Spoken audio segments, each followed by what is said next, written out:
اور دوسری چیز ہم نے دیکھا تھا کہ نصاب میں 2 چیزیں شامل ہیں، مقدار اور وقت. تو وقت کتنا ہے؟ تو آپ کی ملکیت میں یہ جو 7.5 تولے یا پھر اس سے زیادہ جو بھی سونا تھا، یہ 1 سال اس پر گزر چکا ہو. یعنی پچھلے سال اگر آپ نے سمجھے آج ہی کے دن یا آج ہی کے مہینے میں سونا خریدا تھا، وہ 7.5 تولے سونا اگر تھا، تو آج 1 سال پورا ہو گیا، تو آج آپ کو اس کی زکوٰۃ ادا کرنی ہے. یعنی 1 سال گزرنا بھی ضروری ہے اور اس کی مقدار کا 7.5 تولے ہونا بھی ضروری ہے. تو چاندی کا اسی اعتبار سے اس کا ویٹ تھوڑا مختلف ہے. اس کا ویٹ کیا ہے؟ 52.5 یعنی 52.5 تولے سونا چاندی. یعنی اس کی چاندی کی مقدار کتنی ہے؟ 52.5 تولے. 52.5. اگر اتنے تولے کسی شخص کے پاس چاندی ہے تو وہ شخص اب صاحب نصاب میں سے اس نے مقدار کو پا لیا. دوسری چیز، اس کے اوپر بھی سال گزرنا ضروری ہے کہ اگر اس نے پچھلے سال اسی دن لی تھی، اسی مہینے میں لی تھی، تو اب 1 سال گزر گیا، 52.5 سے زیادہ یا اتنی مقدار میں چاندی تھی، تو اب اس شخص کو چاہیے کہ آج زکوٰۃ کا حساب لگائے. اور وہ کتنا دے گا؟ اس کا 40واں حصہ یعنی 2.5%. وہ میتھمیٹک کیلکولیٹر آپ نکال لیں اور کیلکولیٹر سے اس کو حساب لگا لیں کہ 2.5% کتنا بنتا ہے. تو یہ اصل میں سونا اور چاندی کا نصاب ہے. اس طرح عورت کے جو زیورات ہیں ان کی زکوٰۃ کیا ہے؟ تو کیونکہ پیچھے یہ بات آئی نا کہ بھی جو زیر استعمال چیزیں ہیں تو ان کی زکوٰۃ دینی ہے کہ نہیں، تو اس حوالے سے یہ بڑا پوائنٹ ابھرتا ہے کہ عورت کے زیورات کی زکوٰۃ کا کیا معاملہ ہے، کیا جو آپ پہنتے ہیں اس کے اوپر زکوٰۃ دیں گے؟ تو اگرچہ اس معاملے میں اختلاف ہے، لیکن علماء کے صحیح تر قول کے مطابق زکوٰۃ دینی چاہیے. صحیح تر قول کیا ہے؟ کہ زکوٰۃ دینی ہوگی. اسی طرح شیخ ابن باز رحمہ اللہ وہ کہتے ہیں کہ ہیرے جواہرات وغیرہ سے بنے ہوئے زیورات کی تجارت مقصود نہ ہو تو ان میں زکوٰۃ نہیں ہے. یعنی ہیرے جواہرات ہوں تو یعنی وہ ایک علیحدہ بات. یہاں پر کس کی بات ہو رہی ہے؟ سونے چاندی کے زیور کی. اگر ہیرے جواہرات، بعض اوقات آپ جانتے ہیں کہ آج کل ڈائمنڈ جیولری بھی نکل آئی ہے، یہ اس طرح پرلز ہیں تو ان کی جیولری ہے، یعنی اس میں سونا نہیں ہے، چاندی نہیں ہے، یا پھر سونا اور چاندی مکس ہے اور ساتھ وہ ڈائمنڈ وغیرہ بھی ہے. تو اگر ایسی چیز ہے تو سونا جو ہے اس کے اوپر تو زکوٰۃ ہوگی، لیکن جو ہیرا جواہرات ہیں ان کے اوپر زکوٰۃ نہیں ہے. ہاں اگر آپ بیچتے ہیں، وہ مال تجارت ہے، تو تب اور بات ہے کہ مال تجارت کے اوپر زکوٰۃ ہے. مال تجارت کچھ بھی ہو، چاہے وہ لیپ ٹاپ ہو، چاہے وہ آپ کہہ لیں پینسلیں ہوں، وہ کتابیں ہوں، کچھ بھی ہو، تو مال تجارت کے اوپر تو زکوٰۃ ہوگی. لیکن اگر وہ زیر استعمال آپ کے پاس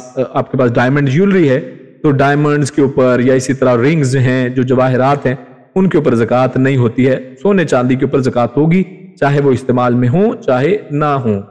تو زکوٰۃ ٹوٹل وزن پر ادا کرنی ہے. یہ بہت بڑا اہم پوائنٹ ہے کیونکہ بہت سے لوگ غلطی کرتے ہیں اور سوال بھی پوچھتے ہیں کہ جناب میرے پاس 5 تولے سونا ہے، مثال لے رہا ہوں میں، کسی کے پاس 5 تولے سونا ہے، وہ کہے کہ جناب زکوٰۃ تو 7.5 پہ شیخ صاحب نے بتایا تھا کہ اس کے اوپر زکوٰۃ ہے، تو وہ 7.5 تولے کا زکوٰۃ نکال دیتا ہے. اور باقی 5 تولے کا کیا بنے گا؟ میرے بھائی یہ 7.5 تولے کا مطلب کیا ہے؟ 7.5 تولے کا مطلب یہ ہے کہ یہ منیمم تھا کہ اگر آپ کے پاس اتنا تولہ سونا ہے تب آپ ہوشیار ہو جائیں کہ آپ کو زکوٰۃ دینی ہے. اب دینی کتنے کے اوپر؟ ٹوٹل کے اوپر. جتنا بھی ٹوٹل ہے اس سارے کے اوپر آپ کو زکوٰۃ دینی ہے. یعنی ٹوٹل جتنا بھی سونا ہے، یا اس طرح چاندی کی بات کریں تو ٹوٹل جتنی بھی چاندی ہے اس سب کا وزن کریں گے اور پھر اس کی 2.5% زکوٰۃ دیں گے. تو نصاب میں اصل اعتبار وزن کا ہے، یعنی وزن کو آپ نے چیک کرنا ہے، پیسوں کو نہیں چیک کرنا ہے کہ جناب 7.5 تولے سونا، مثلا پچھلے سال فرض کریں، مجھے ریٹ معلوم نہیں آج، لیکن مثال کے طور پہ 2 لاکھ کا تھا. کوئی بندہ کہے کہ 2 لاکھ کے اوپر نصاب زکوٰۃ دینی ہوتی ہے تو اس سال بھی وہ 2 لاکھ کے اوپر زکوٰۃ دے دے. نہیں، ایسا نہیں. اس سال وہ پھر اس کا ریٹ چیک کرے گا